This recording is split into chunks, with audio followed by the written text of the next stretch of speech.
House as we stand by to speak live with the Republican chairman of the House Intelligence Committee, Devin Nunes. We're joined now by a Democrat on the panel, Congressman Mike Quigley. Congressman, thanks for joining us. Glad to be here. Division of Spies has nothing on us, apparently. Did the House Intelligence Committee Chairman Devin Nunes compromise the investigation by visiting the White House grounds on the evening before his news conference and his bombshell disclosures? Absolutely. This is just beyond the pale. Unfortunately, the White House and the chairman have led a two-pronged campaign since this investigation began. Obstruction and distraction.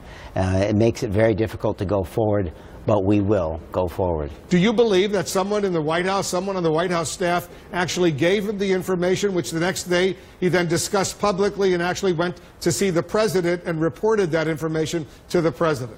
That information could have come from any number of sources. We have absolutely no way of knowing. Obviously, if there were White House logs, we'd have a little bit better idea. When do you expect the chairman to reveal his source to make these reports available to you and your colleagues on the Intelligence Committee? We were told it was going to be last Friday. At this point in time, we simply have no idea when the chairman plans to come forward with that information. As you know, he's also canceled the public hearing on Russia that had been planned for tomorrow, a hearing that was supposed to include former Director of National Intelligence, General Clapper, the former CIA Director, John Brennan, the former Acting Attorney General Yates. They were all going to testify. Nunes, on his own, suddenly canceled that hearing in order, he said, to have a classified briefing with the FBI Director Comey, the NSA Director Admiral Rogers, but now that briefing isn't happening either. So what's the logic here? Well, there is no logic. First of all, there's more than 2 hours in any day. The two hearings were not mutually exclusive. We could have heard at the public hearing much of what took place at the first hearing. I think the reason the second public hearing was canceled was quite simply the first public hearing went so horribly for the administration. I mean, Mr. Comey, Director Comey, announced the investigation was going forward. He also announced that there was no evidence that President Obama wiretapped Trump Tower. He also said that the Russians were attempting to help the Trump campaign and hurt the Hillary Clinton campaign. So it didn't go well the first time. They didn't want to give us a second. Do you think the chairman, Devin Nunes, should resign? Should he recuse himself from this investigation? Should he allow for a special investigation? Where do you stand? Well, I think we need a special investigation. I mean, after 9/11, there were a series of different investigations, and they all have different abilities. At this point in time, I would respectfully tell the chairman he ought to look into his heart. Can he serve two masters? How much damage has been done to the credibility of this investigation? Attacking the credibility of that investigation hurts the White House as well, because the American public wants these answers.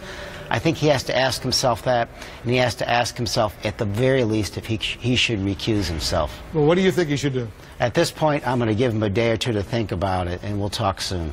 You've introduced the bill, the Making Access Records Available, to lead the American government, in openness. That's the legislation you've introduced, the acronym MAR-A-LAGO, if you will. That would require the publication of visitor logs to the White House, other Trump Organization properties. Why do you think this is necessary?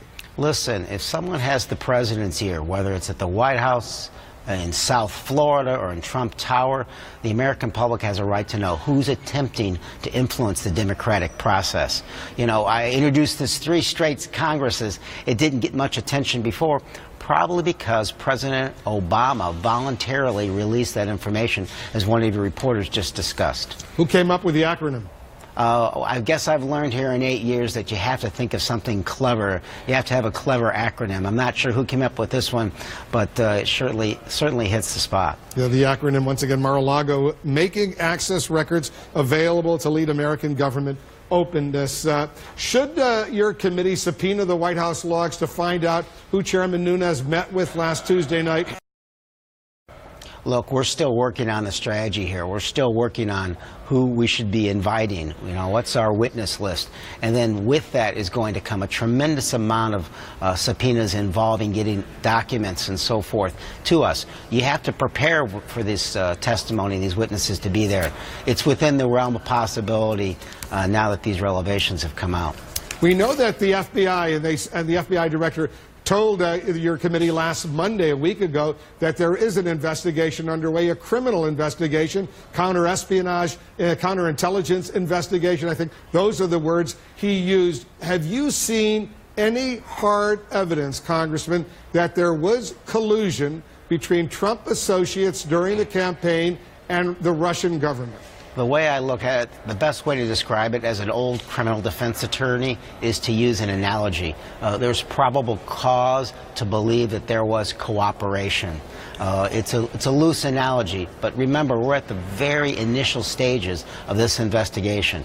We're going to take our time, let the facts take us wherever they go. What's the probable cause?